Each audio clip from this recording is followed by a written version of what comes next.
Well, good morning, everyone. My name is Lee Cage. I will be your host today with 15 Minutes With. Today, we are speaking with Liz Immel. She is out of the DC Metro Virginia area. She is a technology, people, and organizational operations guru. And now I've had the pleasure of working with her in the past, so I know just how awesome and amazing she is. So without further ado, we're going to hop right in and we are going to bring Liz Immel to the stage. Hello, Liz. Hey Lee, how are you? I am well. And yourself? I'm doing great. Thank you for the time. Thank you. So, Liz, I want to hop right in. We have 15 minutes to tell folks all the things you're doing, all about you. So tell me, Liz, what's been your journey? Like what's your jam? Like how did you get to become the Liz Immel that we all know and love? Okay, I'll keep it brief since we don't have much time. But I got my start during college at an organization called Freddie Mac, where I was able to. I actually started as an administrative assistant and landed in the finance department and started learning about how finance operations run by helping support a ton of people. And really, I got my interest in helping folks with automation of very redundant, kind of boring processes. And that led me into a business analyst role that we learned about ERP systems. I didn't even really know about these things before.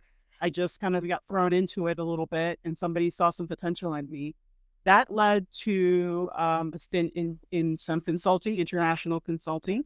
And then I came back to Freddie because I wanted to slow down my travel and help be around for my family more.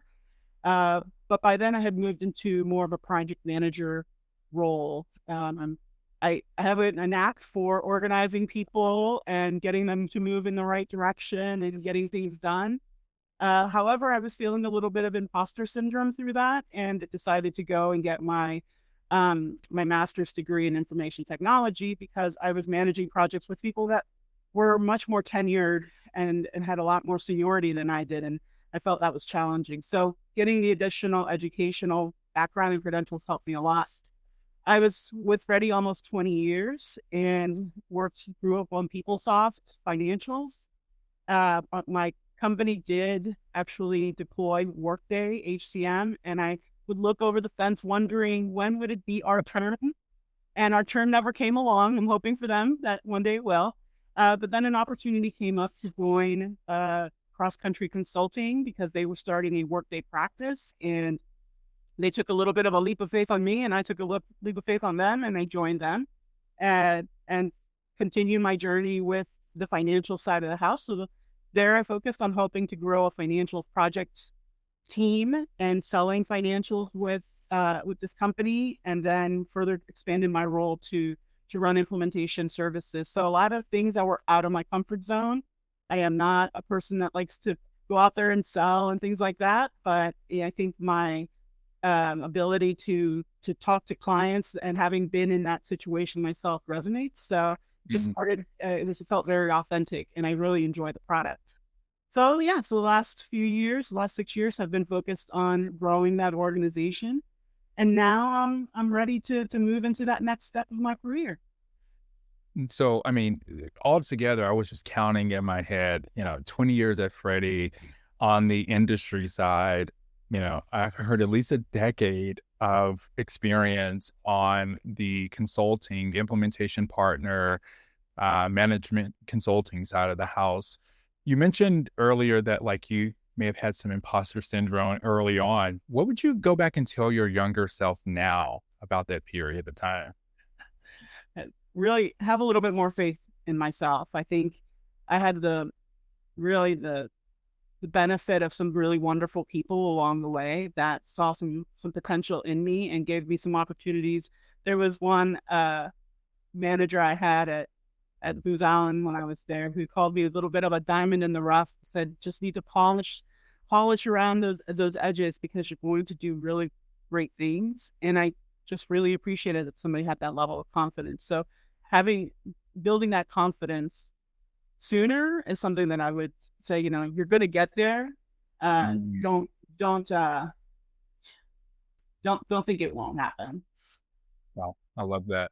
So you're out of the DC area. You said you did some international traveling. What was your favorite place to go when you traveled in? Oh, goodness. I actually loved working in Nicaragua. I Mm, was there for over a year on a PeopleSoft implementation. I went to Booz Allen because I had this desire to work in South America. I'm originally from Peru, and during that time period, technology was not very advanced in those countries. And then I had this opportunity with Booz Allen to work on the international team. But Nicaragua was by far one of my favorite because it just reminded me a lot about Peru and the warmth of people. The beach was really close. And as a young 20-something-year-old, it was just a really amazing adventure. that sounds like a good gig. It was a great gig. So if you could work for any organization, okay, existent or non-existent, what would that company be? Like what would be the pillars around what you would expect that company to have? How would you expect that company to identify itself? Like what would that look like for you? I want to work for an organization that really has a strong culture in the good times and the bad times. I think culture is easy when everything is great, but culture becomes hard when things get tough. Mhm. And to me, culture is not just the words on the wall, it's about how you treat people, how you help them, how you help your clients, and being authentic with those feelings, not just for the sake of profit. Wow. I could not agree more. I'm looking for organizations like that. So not only to partner with, but also I just love to see organizations that are they practice what they preach, if you will. That's a Southern phrase. So you've talked a little bit about, the career that you led before, the transitions, and then what are you doing now? Like what's a part of your path today? Yeah. So I am actually launching my own business. I have just founded Immel Technology Advisors on my own. I am on the Workday ecosystem, but from a client side perspective, I have seen so many implementations in the last several years where our clients just need help because they already have their day jobs. They have so much to do, and now they have to make so many important decisions in a pretty quick time frame because these appointments are fast. And I just want to make sure that they get the best return on their investment overall and be happy with what they get at the end. Hey, this is William Tincup. Listen, we did a series for iSolved called Heroes of HR, where we talk to HR practitioners, and these are just your run-of-the-mill, everyday, slogging it out, 300 employees in Cedar Rapids HR pros. Mostly, it's centered around iSolved and what they do with iSolved, but also they talk a lot about kind of the day-to-day rigor of HR. If you're curious about that, search for Heroes of HR wherever you get your podcasts. Thank you. Wow, it sounds like your MO consulting is like project advocacy, executive sponsorship, and really helping folks understand the impact of their decisions. That's great.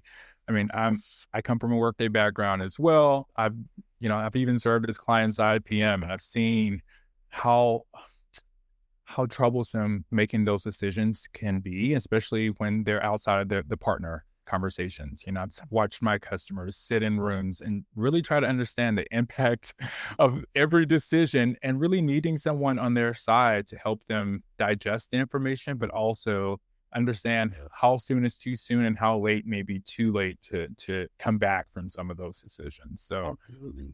I think your customers are going to be in what is it? I think Allstate. They're going to be in good hands. I think they're going to be just fine. That's So my intent. That's absolutely my intent to make sure to take care of them to be successful. so if you could look back, was consulting like always your jam? I chatted with someone last week who said they really wanted to be a flight attendant, okay, but they became an HR executive. Like, is there a flight attendant piece in your background as well, or was it always consulting? No, since I was 5, I set my sights on actually being a lawyer.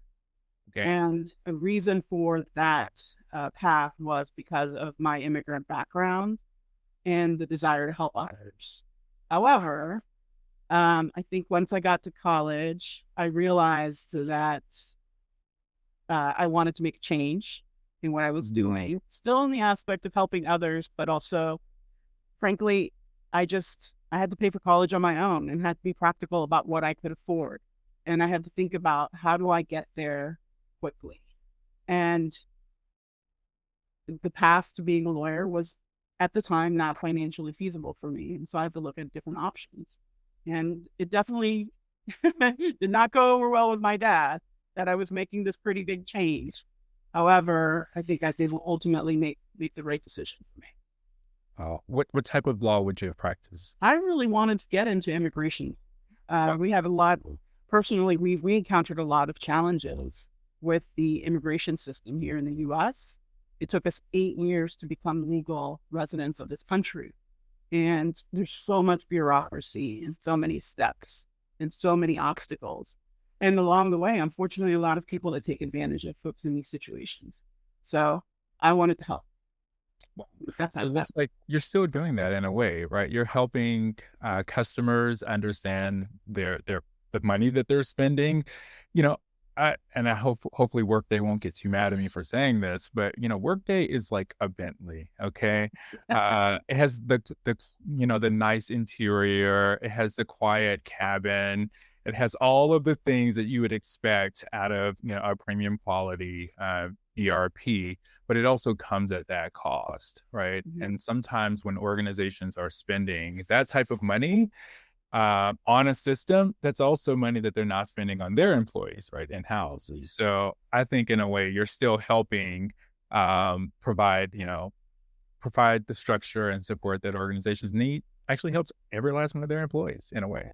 Yeah, I mean, absolutely. I think the Workday product, if we do it well, is really impactful to making an employee's life a little bit better. That's my hope. Back in the day, I remember there was a person who would do the monthly fixed assets journal entry, and they would have to gather so much data just to produce one journal entry every month. Wow. And I remember helping them at one point figure out how to automate the ways. And now with Workday, it's incredibly, it's so much faster and controlled. So there are things like that that just really help, and they can focus on more, sorry to say, interesting things, hopefully, like analytics and reporting, right? Let's get what you want out of your system. That's the whole point of doing these massive projects. Wow. I could not agree more. So Liz, listen, we are at a pinnacle point in our session, but we're going to change gears. We've heard a lot about like what you've done in the past, what you're doing today. Immel Consulting, guys, just below, comment, heart, do all the things. Go find this Immel Consulting on LinkedIn. Look out for the website, all the things, connect with Liz. But before you do that, let's jump to a game called Rapid Fire. Now, here are the rules. I am going to ask you a series of questions, okay? We want you to give us the first thing that comes to mind. We'll do this for 2 minutes or so, and we'll see what we come out with. Okay, Lee. All right. So we're going to begin now. If your life was a movie, what would the tagline be? Let me just say, Beautiful Life. Wow.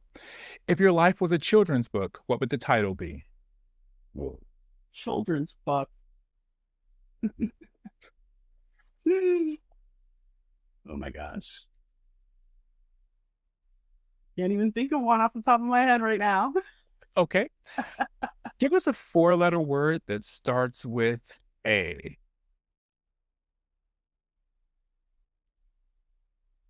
Away. Okay, so you automatically get the gold star. Okay, someone before could not come with that one. I was going to go with a man. Okay, so, what are you most looking forward to? I am most looking forward to continuing to spend time with my family and seeing them grow, especially my kids, not my husband. My kids grow into amazing adults. Yes. That is one of the things that I'm most looking for. Cats or dogs? Cats. Salty or sweet? Salty. Physical strength and mental strength. Mental strength. Are you cautious or bold? I want to say that I tend to be very cautious. What is your go-to karaoke song? Okay. Couple here. I love Fight for Your Right to Party by Beastie Boys. Right. I love a little Bon Jovi out there every once in a while. And, Okay. Living on a Prayer. Okay. All right. We're down to our last three. If you were the CEO of a company, what advice would you give yourself? You do the same work that your team members do. Everybody rolls up their sleeves. And then the last one, what do you think is the meaning of life?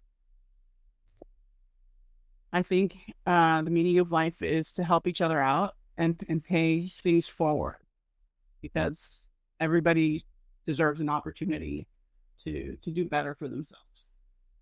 Wow. Well, there you have it.